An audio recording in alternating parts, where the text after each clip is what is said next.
গণ অভ্যুত্থান দিবসের সভায় আসলাম চৌধুরী। পতিত স্বৈরাচারের কুটচাল থেকে দেশ রক্ষায় সবার ঐক্য জরুরি। জুলাই আগস্ট বিপ্লবে পতিত স্বৈরাচারী আওয়ামী লীগ এদেশের মানুষের হৃদয়ে চিরস্থায়ীভাবে ঘৃণিত হয়ে থাকবে। বাকশালী শাসন ব্যবস্থার মধ্য দিয়ে দেশকে নরকে পরিণত করে রাখা এ জগদ্দল পাথর থেকে এদেশের মানুষ যে সংগ্রাম ও আন্দোলনের মধ্য দিয়ে তাদেরকে তাড়িয়েছে, তার আদর্শ সবাইকে অন্তরে লালন করতে হবে। কুটচালের মধ্য দিয়ে দেশে অরাজকতা সৃষ্টির পাঁয়তারা এবং অস্থিতিশীল পরিবেশ তৈরির যে কোনো প্রচেষ্টাকে নস্যাৎ করতে সবাইকে ঐক্যবদ্ধ থাকতে হবে বলে দাবি করেছেন বিএনপি চেয়ারপারসনের উপদেষ্টা মোহাম্মদ আসলাম চৌধুরী এফসিএ। বুধবার ৫ আগস্ট সকালে সীতাকুণ্ড উপজেলা ও পৌর বিএনপি এবং অঙ্গ সহযোগী সংগঠনের উদ্যোগে আয়োজিত গণ অভ্যুত্থান দিবসের বিজয় র্যালি শেষে প্রধান অতিথির বক্তব্যে তিনি উপরোক্ত কথাগুলো বলেন। আসলাম চৌধুরী বলেন, শহীদ জিয়া এবং বেগম খালেদা জিয়ার সুযোগ্য উত্তরসূরি তারেক রহমানের নেতৃত্বে ইতিবাচক রাজনীতি এবং সরকার পরিচালনার মধ্য দিয়ে দেশ আবারও ঘুরে দাঁড়ানোর চেষ্টা করছে। দেশের গণ্ডি ছাড়িয়ে আন্তর্জাতিক পরিমণ্ডলেও তা প্রশংসিত হচ্ছে, কিন্তু পতিত স্বৈরাচারের দোসরদের তা সহ্য হচ্ছে না। তারা নানাভাবে দেশকে পিছনের দিকে নিয়ে যেতে চায়। আমাদেরকে সজাগ থাকতে হবে। জুলাই অভ্যুত্থানের মূল স্পিরিটকে ধারণ করতে হবে। তিনি বলেন, কথা নয়, করব কাজ, গর্ব দেশ, সবার আগে বাংলাদেশ।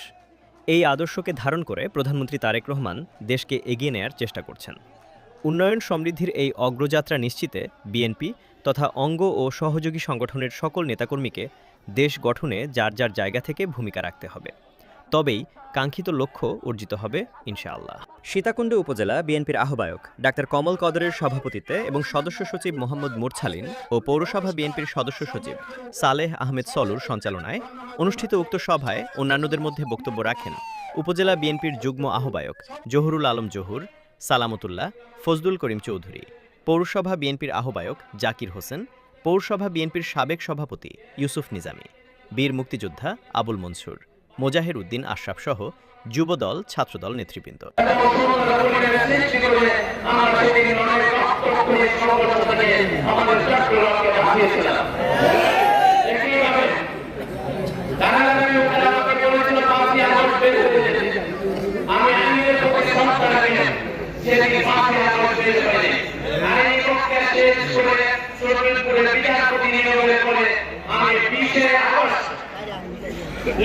নিয়মতান্ত্রিকভাবে বের হয়েছে এবং সেটি আমাদের এই সীতাকুণ্ড সমাজ চট্টগ্রামের মানুষ তাদের আন্তরিক উপস্থিতির মাধ্যমে যে ভালোবাসা দেখিয়েছে, সেই ভালোবাসার কারণে আমি আপনাদের সাথে থেকে আজীবন বসতে চাই। বন্ধুগণ, সারা বিশ্বের মানুষ সেদিন পদক্ষেপ নিজের চোখে দেখেছে মিডিয়ার মাধ্যমে বা বিভিন্ন মাধ্যমের মাধ্যমে।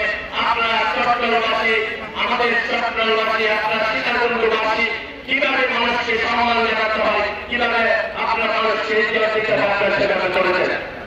সেজন্য আমাদের এই জীবন, আমার এই জীবন আপনাদের জন্য উৎসর্গ করব। গত 12 ফেব্রুয়ারি নির্বাচন এই সীতাকুণ্ডের মানুষের ভালোবাসার কারণে, এই চট্টগ্রাম 4 আসনের ভালোবাসার কারণে সারা চট্টগ্রামের ভিতর সর্বোচ্চ ভোট দিয়ে আপনারা আমাকে নির্বাচিত করেন।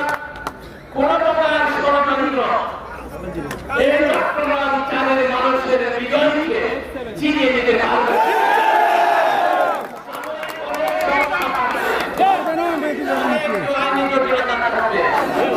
অল্প সময়ের মধ্যে এই সকল আইনি জটিলতা আমরা নিরসন করে আপনাদের মাঝে আরো অনেক নতুন নতুন কর্মসূচি নিয়ে আমরা আসবো ইনশাআল্লাহ। এই বছরে আমরা কর্মসূচি গ্রহণ করি নাই। গণতন্ত্রের জামাতে আমরা 17 কোটি টাকা একটা প্রকল্প আমরা এদেশে ঘোষণা করেছিলেন। এই 17 কোটি টাকার প্রকল্প কোনো সরকারের উদ্যোগ নয়, এগুলো আমাদের কানেকশনের কারণে, আপনাদের সন্তান, আপনাদের ভালোবাসার প্রতীক আমি আসলাম চৌধুরীর কানেকশনের কারণে এই 17 কোটি টাকা পাওয়ার তো আমরা আলাদাভাবে এনেছি।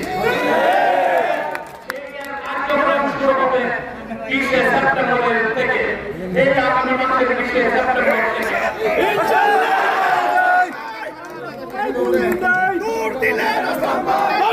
ঈদের সময় যে কর্মসূচিগুলো ঘোষণা করেছিলাম এটা আমাদের সময় ধর্মীয় বিতরণ আমি বলে আমাদের যারা যে মান রেস করবে তাদের সাথে আলাপ করেছি এই প্রক্রিয়ার মধ্যে আমরা অবকাঠামো উন্নয়নে যে করতে পারবো কিনা রাস্তাঘাট সরকারের ব্যক্তি ব্যয় করতে পারবো কিনা ওদেরকে আমরা বুঝিয়ে এই 1700 কোটি টাকা থেকে 500 কোটি টাকা আমরা অবকাঠামো ভিত্তি এবং বিভিন্ন কাজের জন্য আমরা বরাদ্দ নিয়ে এসেছি বন্ধুরা আপনারা জানেন সামনের দিনগুলোতে এই জুলাই যোদ্ধাদের বা জুলাই যোদ্ধার পরিবারকে সম্মান জানানোর জন্য এই সীতাকুণ্ড থেকে যদি যেরকম জুলাই যোদ্ধা বা তাদের পরিবার থাকে তাদের থেকে এই 5 বছরে প্রতি বর্ষে প্রতি অর্থবর্ষে অর্থাৎ এই জুলাই থেকে চলে যেত 2 জন ছাত্রকে আমরা ইউরোপে পড়ার ব্যবস্থা করবো ইনশাআল্লাহ। একইভাবে এই কর্মসূচি আলোকে আমরা সীতাকুণ্ডের যে কোনো 2 জনকে জুলাই যোদ্ধা ছাড়াও অন্য করবে তাদেরকে আমরা ইউরোপে স্কলারশিপের ব্যবস্থা করবো ইনশাআল্লাহ। এরকম আরো অনেক বিষয় আছে আজকের এই বিজয়ের দিনে এত ব্যাখ্যা করে এত কথা বলা যাবে না টেকনিক্যাল স্কুল প্রতিষ্ঠা সহ এসব অনেক প্রকল্প নিয়ে যাতে আমাদের এই জুলাই যোদ্ধা যারা তরুণ বয়সের যারা সেই আন্দোলনের মাধ্যমে নেতৃত্বের মাধ্যমে এই বাংলাদেশের মানুষকে কথা বলার অধিকার দিয়েছে এবং একইভাবে আমি আসলাম শুধুকে মুক্ত করে আপনাদের সাথে কথা বলার আপনাদের সাথে থাকার অধিকার দিয়েছে বন্ধুরা সেজন্য আমরা আমাদের সবার জন্য ব্যবস্থা করবো আর বিশেষ বক্তব্য রাখবো না এই 20,000 নিয়ম আপনারা এই সকালবেলা তাদের জন্য আমরা ব্যবস্থা রেখেছি